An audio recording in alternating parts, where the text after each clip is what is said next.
Hate your job but don't know where to start looking for something else? Stay tuned for today's incremental health tips.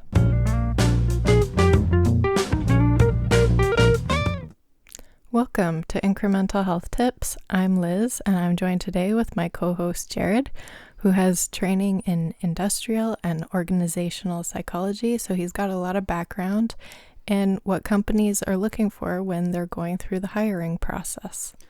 Yeah, so today we're mixing it up a little bit, as you can tell by Liz doing the intro.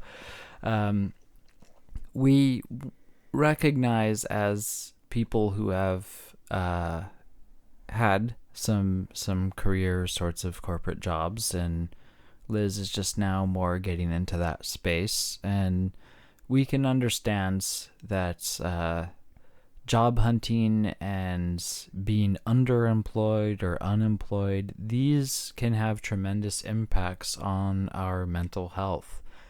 And as Liz mentioned, I have some background in industrial and organizational psychology. So one of the things that I'm specifically trained is how to develop hiring practices, how to find the best candidates for jobs, how to all of that stuff that you don't like to do has a purpose when you're job hunting. And so just navigating some of that, we thought we would talk a little bit about that, because understanding some of these aspects of finding jobs can really ease some of the anxiety, and ultimately being employed and being able to pay your bills and enjoying what you do if possible. These are things that can all positively impact your mental health. So Liz, I'll just turn it over to you, and I haven't looked at any notes, so all questions that you're going to ask me are genuinely first impression questions, and we'll go from there. Well, I've worked with a few of my clients who they're struggling through. They don't know what they want to do for their careers, and they're either unemployed or they're on a mental health leave from work, and they're trying to figure out what their next steps are. So if someone's trying to figure out what kind of job they're going to be looking for, what would you suggest to them? I think taking honest evaluation of where your strengths are is a good place to start.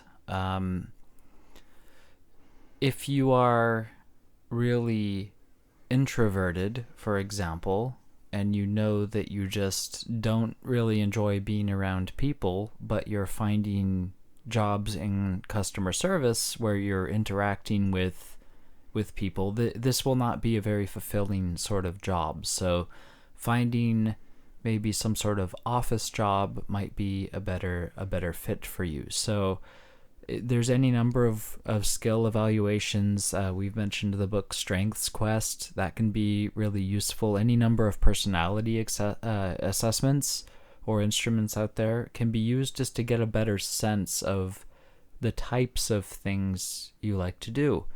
So that's where I would start.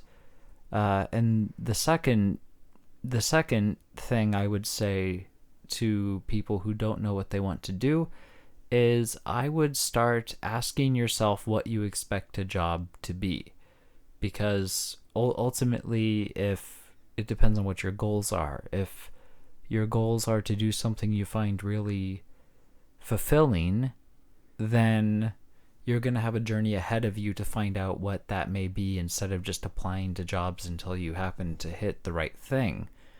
Or if you're just trying to pay the bills for now, then you don't need to be as selective.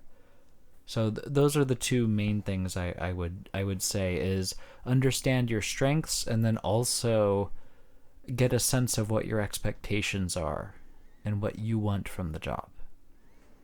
I think as well an important thing to consider is that the ideal job you may have in mind, it might be something that you're not currently qualified for. So as well, considering what steps can lead you on the pathway towards that job. So figuring out a list of what are some entry-level jobs that are in the category of where I want to move towards.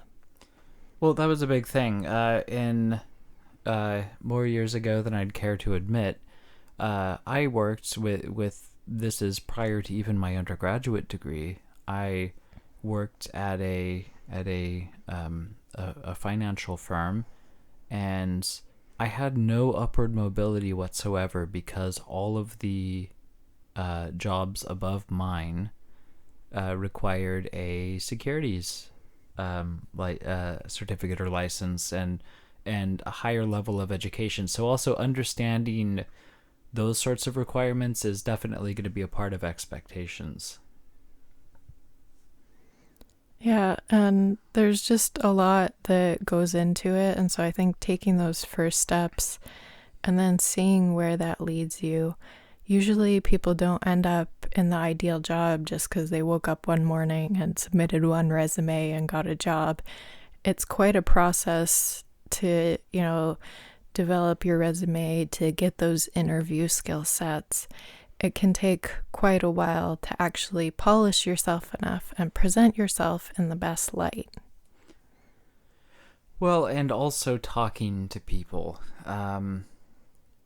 Getting to know, like, if you're curious about a profession, like, let's say you are maybe interested in accounting, you might try to talk, if you get an opportunity, talk to accountants and just ask them, do you enjoy your job? What sorts of things what sorts of things do you do? And so building a relationship with somebody who does the kind of work you want to do can also be a really good way to better understand what to expect. I did not, just for example, I did not actually follow through with going to law school because I developed relationships with enough lawyers and I talked to them, and I realized this was not something that I would be very fulfilled by, even though I probably would have the skill set to do it well. Well, I think networking can go a long way towards moving in the direction you want to move. I got my first job out of school because a friend of mine who finished sooner already had a job, and she recommended that I apply to the same place. She helped me prep for interview, and I got the job. Well, and that's another thing is knowing people in the company. But moving on to, maybe this is a question you're going to ask me or not ask me, but a lot of people um, can't deal with rejection, and especially as you get to higher paying jobs, you're going to get rejected more. And so, one thing you might also want to keep in mind, though, that might keep some perspective is a job application and a job interview is not just you being interviewed for the job, you're also interviewing the company. And so, really, not only do you need to be a good fit for the company, but the company needs to be a good fit for you. And so it's important to understand that just because you're given an opportunity doesn't mean you need to take it if it's not a good fit, or a company might not see you as the best fit for them. And that's not a bad thing. That could actually be saving you a lot of trouble and a lot of difficulty down the road. Well, yeah, it brings me back to one of the job interviews I had where the lady finished the interview by saying, I don't think I'm going to find anyone else with your skill set, and yet I still didn't get the job. And so there is something about it where the timing just wasn't quite right. And I think for both of us, we kind of felt like it's just not quite right, but it seems like a great fit. It's just not the right timing. Well, and timing is everything. And also, I mean, I'm just going to go back to expectations and also an honest assessment of your aptitude. Um, these things are not, like, it's easy for us to say, but they're really not easy things to do. I would recommend, if I believe it's a website called onetonline.org, or just search ONET through Google, you'll come across a website called ONET. And if you search through various job postings they have, like type whatever job you want in their search, and they'll come up with a job listing, and it'll give you the skills, the types of tasks, salary ranges. It'll give you everything that you would want to know in terms of an average across the United States. And this is a website that hiring managers actually use to develop job descriptions. And so understanding what they're looking for, or what companies are going to be looking for that particular job, or what skills you need, or what software or computer programs you have to learn. These are all things that can help you put you over the edge. But ultimately, it doesn't matter how much you've prepared. You've got to deal with the anxiety and the possibility of not getting the job, which is where I think the mental health thing really ties in. Well, I think as well, one thing that can drive people from their jobs is their inability to deal with conflict. So I've had this with a few clients where it seems like what led to their mental health breakdown was that they didn't know how to interact with their coworkers in a way that they could handle. And so learning those skills in therapy and getting that ability to tolerate frustration or anxiety or stress and be able to handle those everyday challenges can make a difficult job a lot more tolerable. And you might actually find that you're able to be happy in a job where before it was too stressful or too difficult. Well, there's the old saying that people don't quit jobs, they quit supervisors. And I think that that's really true. And that's not to say supervisors are responsible for all the problems that you're having at work, but good supervisors can actually help you grow. One final point, and we'll close on this because we're running low on time here. One final point is not every job has to be, you might have this end goal, this career job that you want. Not every job needs to be the next step up on the rung of that ladder. Like, I was away recently, visiting some family in the United States, and I helped somebody apply for a job, and this person had a background in education as a nurse. But just due to their personal situation and circumstances, they were looking to relocate, so not getting into nursing. They just wanted some kind of a retail sort of job to pay bills. And so we started talking about applying for jobs, and this person was concerned that, oh, well, why would they hire a nurse to do a retail job?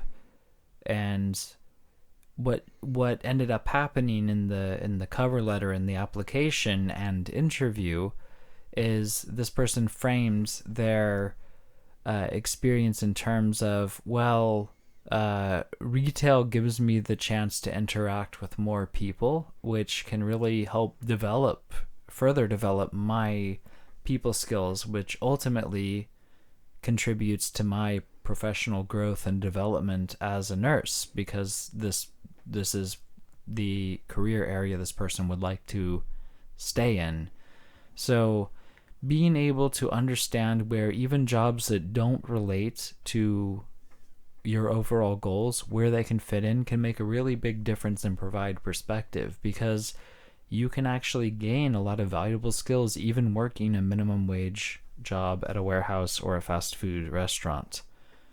But that's all the time we have for today. We thought we would just do something a little bit different today and talking about jobs. It's mental health adjacent anyways. But let us know what you think. Let us know if this is something you'd like us to do more. We always appreciate the feedback. And as always, thank you very much for liking, commenting, and subscribing. We really appreciate it. And until next time, remember that small steps can lead to big changes. We'll see you next time.